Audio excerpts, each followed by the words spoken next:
جی دوستوں، پچھلے دنوں میونخ میں جرمنی میں میونخ سیکیورٹی کانفرنس ہوئی. یہ سالانہ کانفرنس ہوتی ہے اور اس میں دنیا بھر سے بڑی اہم شخصیات اٹینڈ کرتی ہیں اس کانفرنس کو. اس دفعہ بھارت سے بھارت کے جو وزیر خارجہ ہیں ڈاکٹر جے شنکر، وہ وہاں پہ موجود تھے. ان کی U S state secretary Antony Blinken سے ملاقات بھی ہوئی اور اس کے بعد کچھ جے شنکر صاحب نے کچھ انٹرویوز بھی دیے. اور ایک انٹرویو میں انہوں نے جو اس وقت انٹرنیشنل آرڈر ہے اس کے حوالے سے بات کی، اور پھر جو بھارت اور رشیا کے تعلقات ہیں اس کو بھی لے کر جو اس وقت خدشات پائے جاتے ہیں مغربی دنیا میں، اس کے بارے میں بات کی. تو دونوں باتیں بڑی اہم ہیں. پہلے میں روس اور بھارت کے تعلقات کی بات کر لوں. تو اس وقت جب سے یہ یوکرین اور رشیا کا معاملہ شروع ہوا ہے 24 فروری 2022 سے، اس سے لے کر اب تقریباً 2 سال ہونے کو آ گئے ہیں. تو بھارت تقریباً آپ کہہ لیجئے کہ 35 سے 40 بلین ڈالر کی جو ہے وہ کروڈ آئل امپورٹ کر رہا ہے رشیا سے. کیونکہ جو یورپین کنٹریز ہیں پہلے وہ رشیا سے امپورٹ کرتے تھے. اب ہوا کچھ یوں کہ اس یوکرین کے وار کے بعد ویسٹرن یورپین کنٹریز نے اپروچ کیا خلیجی ممالک کو، تو وہاں سے اب آئل وغیرہ وہ وہاں سے امپورٹ کر رہے ہیں. اور چونکہ خلیجی ممالک کو وہاں سے قیمت بہتر مل رہی ہے، تو انہوں نے بھارت کی بجائے اب ویسٹرن کنٹریز کو دینا سپلائی کرنا شروع کر دیا. تو بھارت کو یہ اچھا موقع ملا، تو انہوں نے روس سے سستے داموں پرائس لیا اور پھر اپنی ریفائنریز میں ریفائن کر کے اس کو کچھ یورپین ممالک کو بھی بیچا اور امریکہ کو بھی بیچا. تقریباً 6 سے 7 بلین ڈالر کی ایکسپورٹ ہو رہی ہے ریفائنڈ آئل کی بھارت سے مغربی دنیا میں.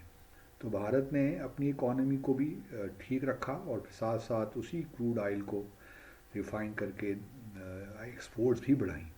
تو یہ بڑی اچھی ایک پالیسی تھی. ہم نے بھی کوشش کی، لیکن ہمارے ہاں چونکہ رشیا کے ساتھ ہمارے تعلقات کی وہ نوعیت نہیں ہے، اور پھر شاید ہمارے ہاں اتنی تبدیلیاں آ رہی ہیں، کوئی حال نہیں ہے ملک کا، تو اس وجہ سے ہم پوری طور پہ فائدہ نہیں اٹھا سکے. اور شاید ہمیں جو رشیا کا کروڈ آئل ہے اس کو ریفائن کرنے میں بھی کچھ پرابلمس ہو رہے ہیں. ایک دو ہمیں آئیں کھیپ، لیکن اس کے بعد پھر کچھ پتہ نہیں ہے کیا ہو رہا ہے. تو یہ تو چلیے بات ہوگی روس بھارت کی. اور ساتھ میں انٹرویو میں یہ کہا گیا کہ جی آپ روس سے تعلقات آپ نے رکھے ہوئے ہیں اور ایک طرف آپ امریکہ کے ساتھ اسٹریٹجک پارٹنرشپ کر رہے ہیں. تو بھارت کے وزیر خارجہ نے دو ٹوک انداز میں کہا کہ جی ان سے ہمارے تعلقات ہیں، آپ کے بھی تعلقات دنیا بھر سے ہیں، اور ہم آپ پہ زبردستی نہیں کرتے. اور ٹھیک لائن میرا خیال میں لی جے شنکر صاحب نے، اور یہی کہا کہ جہاں ہمارے اپنے انٹرسٹ ہیں اس کو ہم پرسو کریں گے جس طرح آپ کرتے ہیں. اور یہ ضروری نہیں ہے کہ آپ جو کہتے ہیں ہم اس سے ایگری کریں. جس طرح ہم آپ سے کچھ کہتے ہیں تو آپ کا ضروری نہیں ہوتا ہمارے نقطۂ نظر سے اتفاق کرنا. تو یہ بھی ہمارے لیے بھی ضروری نہیں ہے کہ ہم آپ کے نقطۂ نظر سے اتفاق کریں. تو یہی انٹرنیشنل ریلیشنز کی جو ہے پالیٹکس کی حقیقت ہے کہ ہر ملک اپنے اپنے قومی مفادات کو ہی پرسو کرتا ہے. تو پھر بات انہوں نے یہاں یہ بھی کہی کہ جی جو انٹرنیشنل آرڈر ہے اس وقت اس کو صرف مضبوط کرنے کی ضرورت نہیں ہے، بلکہ اس کو تبدیل کرنے کی بھی ضرورت ہے. یہ بھی ایک بہت عرصے سے معاملہ چل رہا ہے، جب سے کولڈ وار ختم ہوئی ہے اور سوویت یونین کلیپس ہوا ہے 1991 میں. اس وقت سے یہ معاملات چل رہے ہیں کہ اب نیا آرڈر کیا ہوگا. کچھ عرصے کے لیے ہم نے دیکھا امریکہ ایک یونی پولر ورلڈ ایمرج ہوئی، جہاں صرف امریکہ ہی ایک بڑی طاقت تھا، لیکن اس کے بعد پھر اب آہستہ آہستہ ملٹی پولیرٹی کی طرف دنیا جا رہی ہے. تو بھارت بھی اپنا حصہ اس سے مانگتا ہے، کیونکہ بھارت یہ کہتا ہے کہ صرف مضبوط کرنے کی بات نہیں ہے، بلکہ یہ بھی دیکھنا ہے کہ جو انٹرنیشنل ایوالو ہو وہ جو زمینی حقائق ہیں، نیو ریالٹیز ہیں، اس بھی مطابقت رکھتا ہو، اس کو بھی رسپونڈ کرے.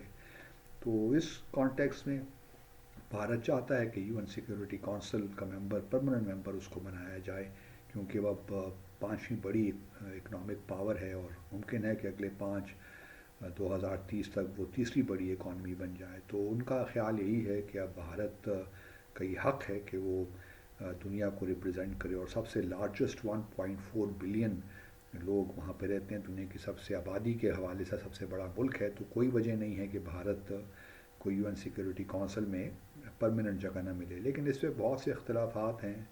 اور ابھی یہ معاملہ کہیں جانے والا نہیں ہے. پھر چین اور بھارت کے درمیان جو تعلقات کی نوعیت ہے وہ بھی ہم سب جانتے ہیں. ہاں تو بہرحال یہ بھی انہوں نے خاص طور پہ ذکر کیا کہ جس طرح ہم چائنا کے بارے میں سوچتے ہیں تو مغربی دنیا چائنا کے بارے میں اس طرح نہیں سوچتی. تو پھر ہم کیوں یہ توقع کریں کہ روس جو ہے جس طرح مغربی دنیا سوچتی ہے ہم بھی اس کے بارے میں، کیونکہ ہمارے تو بڑے تاریخی تعلقات ہیں روس کے ساتھ.